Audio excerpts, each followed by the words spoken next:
Hi, Sam here from Android Authority, and today I'm doing a video comparison between the newly released Samsung Galaxy S3 and the HTC One X. First off, how the phones feel to hold. Both phones are very light.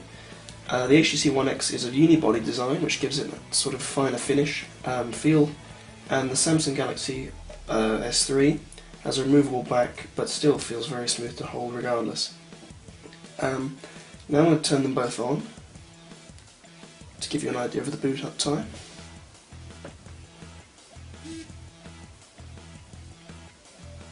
The Galaxy S3 has a 1.9 megapixel front-facing camera, the HTC One X has a 1.3 megapixel front camera.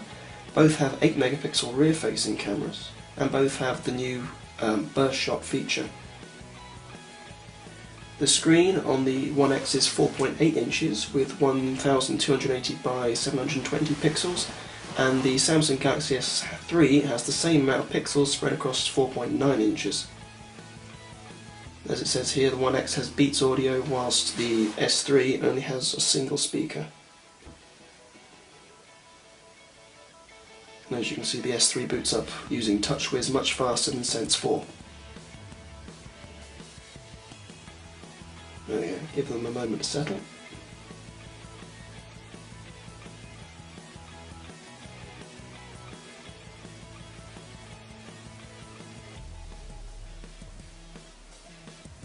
There we go.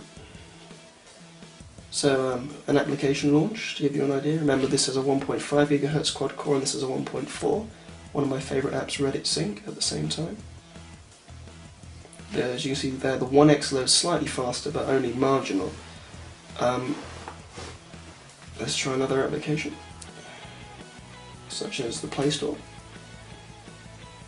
Again, the One X loads a little bit faster, but if you're buying a phone for the speed, then these aren't really the phones to compare, since they're both pretty much the same.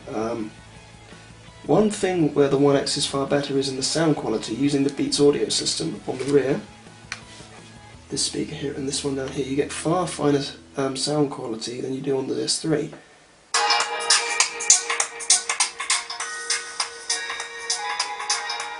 Let's play a sample.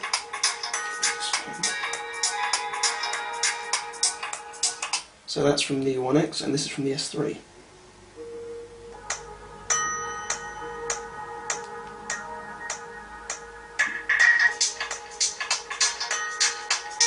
Slightly tinnier, not quite as clear as it is on the One X.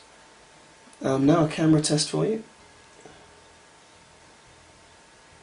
They're both 8 megapixel cameras. Front facing. There we are. Here's the old S2, the S3's little brother, which something to remark upon, the home key is much nicer than on the new S3. So let's do a landscape photo. Take care of this pattern on the table.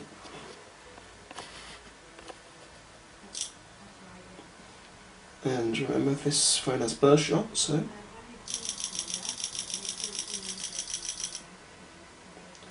I took about 30 photos in one there. Very useful for any situation where you need to take several photos at once. It also has the best shot feature, where it, I think, automatically detects which was the best and then saves it for you and deletes the others. Or does it? Yep, deletes the other ones. Similarly, on the S3, you have a burst shot feature which doesn't rest under the same button on screen as the single shot. You have to select burst shot separately. You can turn on best photo, and as you can see, instead of making the sound, it just takes 8 photos with a progress bar on the bottom. Once it's taken and you click OK, it doesn't choose it automatically for you. It recommends it, but you then still have to select the one which it deems best and click Done to save it.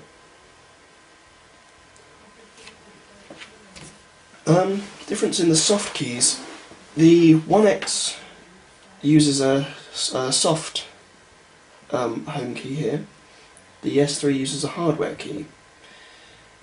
Normally I'm in favour of hardware keys, however the S3 isn't, they did, in my opinion, a very bad home key. It's very plasticky, very tacky, and it springs back rather poorly, in my opinion. On the turn on this voice. Turn on this one. Try again. There we go. Go away. Network error. There we go. On the S2, the home button was squarer, it was more prominent, and it was much more tactile and responsive.